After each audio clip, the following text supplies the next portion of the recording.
Il y a des moments dans notre vie où l'on se sent déconnecté, comme si quelque chose clochait, sans qu'on sache vraiment quoi. Vous êtes là, occupé par la routine, peut-être même en train de chercher un sens à ce qui se passe autour de vous, mais au fond de votre cœur, un malaise persiste. Ce n'est pas juste un simple doute ou une insatisfaction passagère, c'est un tourbillon intérieur, une lutte qui semble sans fin. Vous ressentez cette sensation de gêne, de frustration, un sentiment que vous n'êtes pas là où vous devriez être, que vous vous éloignez peu à peu de ce que Dieu attend de vous. C'est une confusion spirituelle, et pourtant, vous ne pouvez pas ignorer ce qui se passe. Cette lutte n'est pas un hasard, c'est l'Esprit Saint, ce doux guide divin qui vous touche dans vos profondeurs. Il commence par troubler votre paix intérieure, de manière à vous faire sortir de votre confort. Vous savez, cette paix tranquille qui, parfois, cache nos erreurs, nos compromis. L'Esprit Saint secoue doucement le fondement même de votre esprit et de votre cœur, vous forçant à regarder en vous-même. Il commence à réveiller votre conscience. Et tout à coup, ce qui était caché dans l'ombre de votre cœur devient difficile à ignorer. Ce sentiment de malaise n'est pas là pour vous accabler, bien au contraire. Il est là pour vous pousser à voir ce qui ne va pas, pour vous aider à revenir sur le bon chemin. L'Esprit Saint agit avec une tendresse incroyable, car il ne veut pas vous condamner, mais vous restaurer. Il vous appelle à un espace de transformation, à un lieu de repentance, où vous pouvez enfin reconnaître vos erreurs et les remettre entre les mains de Dieu. Ce n'est pas une condamnation, mais une invitation à grandir, à vous aligner de nouveau avec la vérité divine. Parce que, tout comme un parent aime son enfant et souhaite son bien-être, l'Esprit Saint désire votre croissance spirituelle. Il ne vous laisse pas dans un état de stagnation. Il vous pousse à vous relever, à ajuster vos actions et pensées pour qu'elles correspondent à ce que Dieu veut pour vous. Ce n'est jamais facile d'accepter cette conviction. Elle peut être inconfortable, déstabilisante. Elle révèle des parties de nous-mêmes que nous préférerions ne pas voir. Mais c'est précisément là que la beauté de l'amour divin se manifeste. L'Esprit Saint nous conduit là où nous devons aller, même si cela implique de faire face à des vérités douloureuses sur nous-mêmes. Il nous offre une chance de nous purifier, de nous sanctifier. Ce processus est essentiel à notre marche chrétienne, car il nous rapproche de Dieu, nous permet de lui ressembler de plus en plus, et nous ouvre la voie vers une vie en plénitude avec lui. La lutte intérieure n'est donc pas un obstacle, mais une opportunité. Une chance d'être purifié, de grandir et de nous aligner avec la volonté divine. Et même si la lutte semble longue ou difficile, sachez que l'Esprit Saint, avec patience et amour, est là pour vous guider, vous restaurer et vous préparer à une nouvelle étape de votre voyage spirituel. 2. La volonté de Dieu, le chemin vers la transformation. Lorsqu'on ressent cette lutte intérieure, il est essentiel de comprendre qu'elle n'est pas sans but. Ce n'est pas une épreuve qui survient par hasard, mais un signe clair que Dieu désire quelque chose de plus profond pour nous. Il ne veut pas que nous restions dans notre état actuel, figés dans nos habitudes ou dans notre zone de confort spirituel. Au contraire, Dieu nous appelle à un changement radical, à une transformation intérieure. Il veut que nous devenions, jour après jour, de plus en plus comme Jésus. La lumière du Christ doit briller à travers nous, éclairant non seulement notre vie, mais aussi l'environnement autour de nous. Cette lutte, ce sentiment d'inconfort que vous ressentez, est en réalité un passage vers une version plus pure et plus conforme à l'image de Dieu. Cette transformation ne se fait pas du jour au lendemain. C'est un processus, souvent lent, parfois douloureux, mais toujours nécessaire. Tout comme un diamant prend des millions d'années pour se former, nous, en tant que croyants, devons traverser des épreuves et des purifications pour révéler la beauté spirituelle qui réside en nous. Ce chemin vers la transformation peut sembler difficile, voire insupportable à certains moments. Parfois, les épreuves nous semblent trop lourdes et nous avons l'impression que Dieu nous teste au-delà de nos forces. Mais ce n'est pas une mise en question de notre valeur ou de notre identité. Au contraire, c'est une preuve de l'amour divin.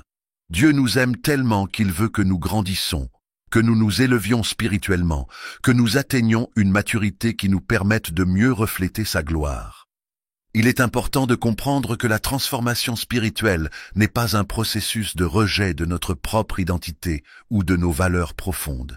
Ce n'est pas Dieu qui nous rejette ou qui nous fait nous sentir inutiles. Bien au contraire, il veut nous purifier et nous élever pour que nous puissions mieux accomplir la mission qu'il a placée devant nous. Il nous invite à nous aligner davantage avec ses desseins pour nos vies. Parfois, cela implique de laisser derrière nous des habitudes, des pensées ou des comportements qui nous éloignent de lui. Mais c'est là que réside la beauté de la transformation. Elle n'est pas un rejet, mais un acte d'amour. Chaque purification, chaque lutte, chaque épreuve est une chance de grandir et de devenir la meilleure version de nous-mêmes, la version que Dieu a toujours imaginée. La volonté de Dieu pour notre vie n'est pas simplement de nous rendre heureux ou de nous donner une existence tranquille. Il nous appelle à vivre une vie pleine de sens, une vie qui reflète son amour et sa lumière. Ce chemin vers la transformation n'est donc pas une simple quête de confort, mais une invitation à devenir des instruments puissants de sa volonté sur terre. Ce n'est pas facile, mais chaque pas que nous faisons dans cette direction nous rapproche de Dieu. Il ne s'agit pas seulement de nous changer, mais de nous aligner avec le plan parfait qu'il a pour nous. Lorsque vous ressentez cette lutte, rappelez-vous que c'est un signe que Dieu vous appelle à plus. Il vous appelle à grandir, à vous transformer, à le refléter davantage dans votre vie. Ne fuyez pas ce processus, mais accueillez-le avec foi, sachant qu'au bout du chemin, il y a une version plus pure de vous-même, plus proche de ce que Dieu a créé. C'est un voyage difficile, mais c'est un voyage vers la plénitude divine. Troisième, le feu raffiné, la purification spirituelle. La purification spirituelle, bien qu'un concept fondamental dans la foi chrétienne, peut être difficile à accepter. La Bible nous offre une métaphore puissante pour comprendre ce processus, celle du feu raffiné. Comme l'or, qui doit passer par une chaleur extrême pour éliminer ses impuretés et révéler sa pureté, nos vies spirituelles doivent traverser des épreuves et des défis pour que Dieu puisse éliminer tout ce qui ne lui est pas conforme. Ce processus n'est pas doux, il est douloureux, mais il est essentiel pour notre croissance spirituelle. La chaleur du feu divin peut paraître insupportable parfois, mais c'est justement ce feu qui nous purifie, nous transforme et nous prépare à refléter le caractère du Christ. Imaginez un morceau d'or brut. À première vue, il n'a pas l'éclat et la beauté que nous admirons dans les bijoux. Pour en révéler toute la brillance, il doit être chauffé à une température élevée, au point où les impuretés se détachent et sont éliminées. Cette image nous montre bien comment, spirituellement, nous sommes appelés à passer par un processus de purification. Dieu ne nous abandonne pas à la chaleur de l'épreuve, mais il l'utilise pour nous transformer. Nos épreuves, aussi difficiles soient-elles, sont une occasion divine de débarrasser nos vies de tout ce qui nous éloigne de lui. C'est dans ces moments que nous sommes invités à regarder nos imperfections, nos péchés, et à les remettre entre les mains de Dieu. Par la souffrance et l'épreuve, nous laissons Dieu enlever tout ce qui nous empêche de le suivre pleinement. Le feu spirituel de la purification n'est pas là pour nous détruire, mais pour nous rendre plus solides, plus purs et plus capables de refléter la gloire de Dieu dans nos vies. Si la douleur semble trop forte, il est important de se rappeler que ce n'est qu'un processus temporaire, un moment nécessaire pour nous préparer à des bénédictions plus grandes. Ce feu nous façonne, il nous aide à nous débarrasser de l'égoïsme, de l'orgueil et de tout ce qui obscurcit notre relation avec Dieu. Dieu n'a pas l'intention de nous voir souffrir sans maïs. Chaque difficulté, chaque épreuve traversée est une occasion pour lui de travailler en nous, de nous rendre plus semblables à Jésus. Dans ces moments de purification, il est essentiel de ne pas fuir la douleur ou de chercher à éviter l'épreuve. Bien que nous n'aimons pas la souffrance, elle est un moyen par lequel Dieu travaille à l'intérieur de nous. Ce processus fait partie de notre sanctification. Le Christ, lui, a traversé la souffrance même pour accomplir la volonté de Dieu, et nous aussi, en suivant ses pas, devons passer par des moments difficiles pour être purifiés et préparés à accomplir son œuvre. L'épreuve, bien que difficile à vivre, est donc une preuve de l'amour de Dieu.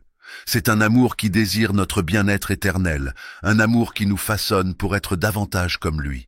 Ce n'est pas une punition, mais une occasion divine de grandir.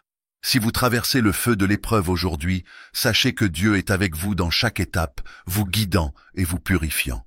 Par la chaleur du feu spirituel, vous êtes transformés pour refléter le Christ, pour briller de sa lumière dans ce monde. Quatrième, la douleur, un outil divin de purification. La douleur est une expérience humaine universelle, souvent redoutée, parfois évitée, mais rarement comprise comme une partie intégrante de la croissance spirituelle. Dans nos moments de souffrance, nous avons tendance à nous concentrer sur la douleur elle-même, à la voir comme un obstacle, un mal à éviter à tout prix. Et pourtant, selon C.S. Lewis, Dieu parle à travers nos plaisirs, parle dans notre conscience, mais crie dans notre douleur. Ce n'est pas que la douleur soit en elle-même bonne, mais elle est un moyen par lequel Dieu nous transforme, un outil de purification spirituelle qui, bien que difficile à accepter, joue un rôle crucial dans notre sanctification. Lorsque nous traversons des périodes de souffrance, quelque chose de profond se produit en nous. C'est comme si la douleur avait un pouvoir de révélation, une capacité à nous exposer dans toute notre fragilité humaine. Loin d'être une souffrance, la devient un miroir qui reflète nos défauts, nos faiblesses et nos attachements. Elle nous oblige à regarder de plus près ce qui se cache dans les recoins de notre cœur. L'égoïsme, la fierté, les blessures non guéries, les dépendances matérielles. C'est un processus d'épuration qui, bien que inconfortable, nous rapproche de l'humilité et de la dépendance totale à Dieu. La souffrance est le feu qui purifie l'âme, tout comme l'or doit être exposé à une chaleur intense pour que les impuretés en soient éliminées, nous aussi, dans nos épreuves, sommes appelés à être purifiés. Chaque douleur, chaque difficulté est une occasion de retirer ce qui nous empêche de devenir davantage comme Jésus. Ce processus peut sembler cruel sur le moment, mais il est en réalité divinement conçu pour faire ressortir la meilleure version de nous-mêmes. En traversant la douleur, nous découvrons une nouvelle force intérieure, une résilience spirituelle qui ne peut être atteinte que par l'expérience de la souffrance. Bien sûr, cela ne signifie pas que nous recherchons la douleur pour elle-même. Personne ne cherche volontairement à souffrir.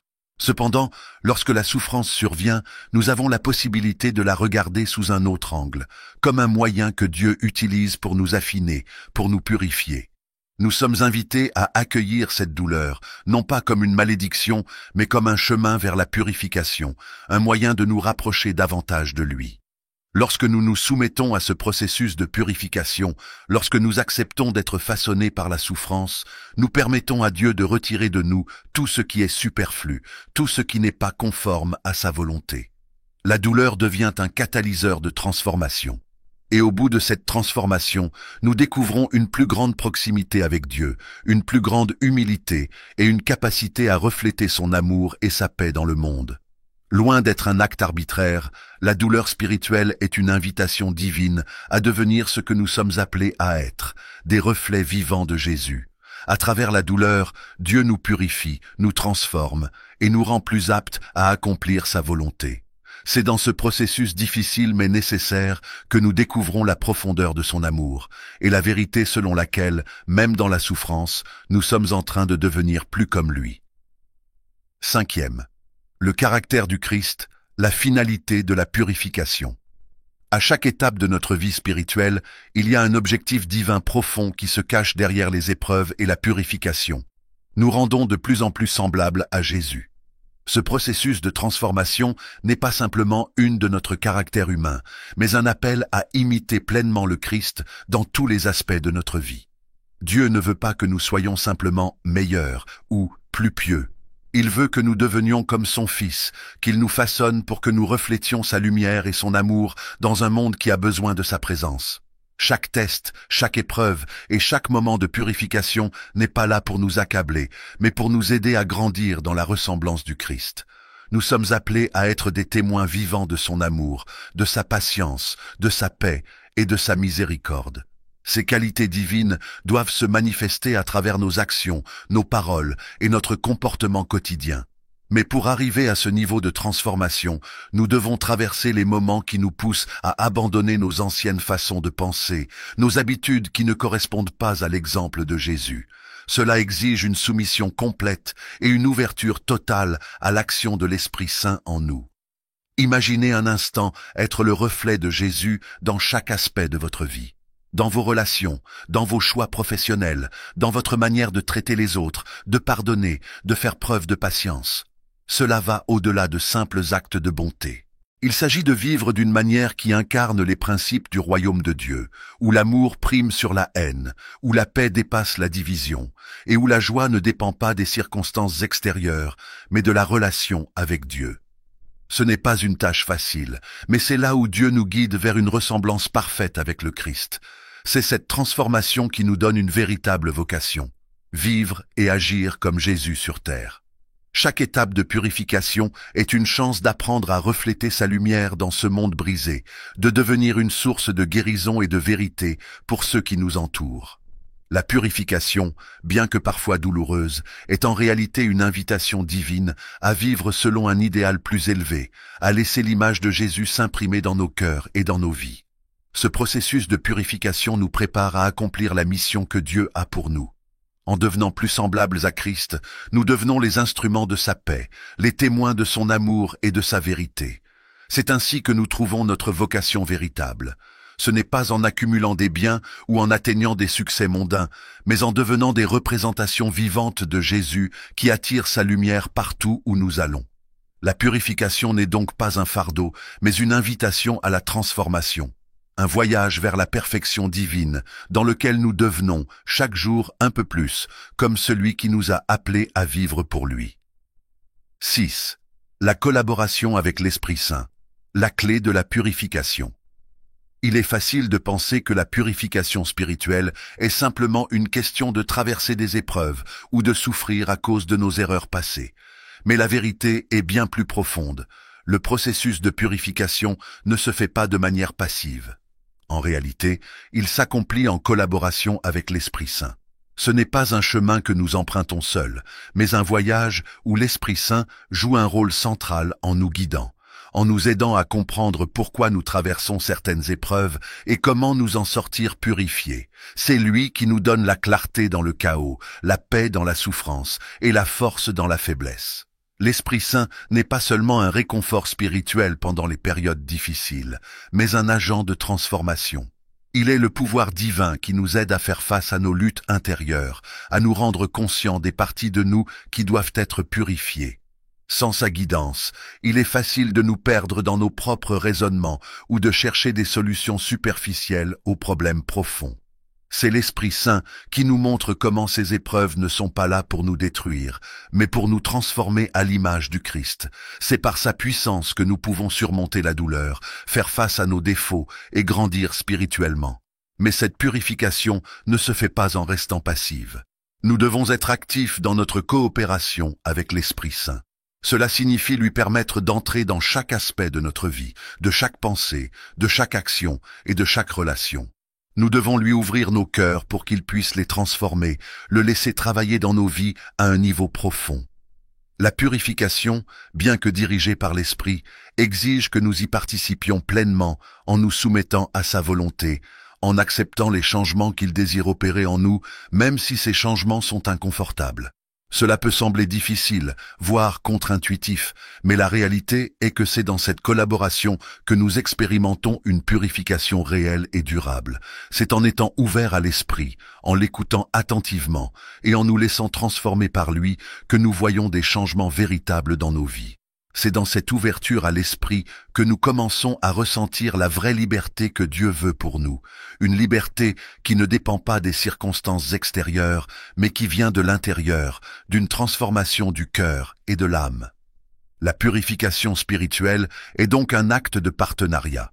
Ce n'est pas un fardeau solitaire que nous portons seuls, mais une coopération avec l'Esprit Saint.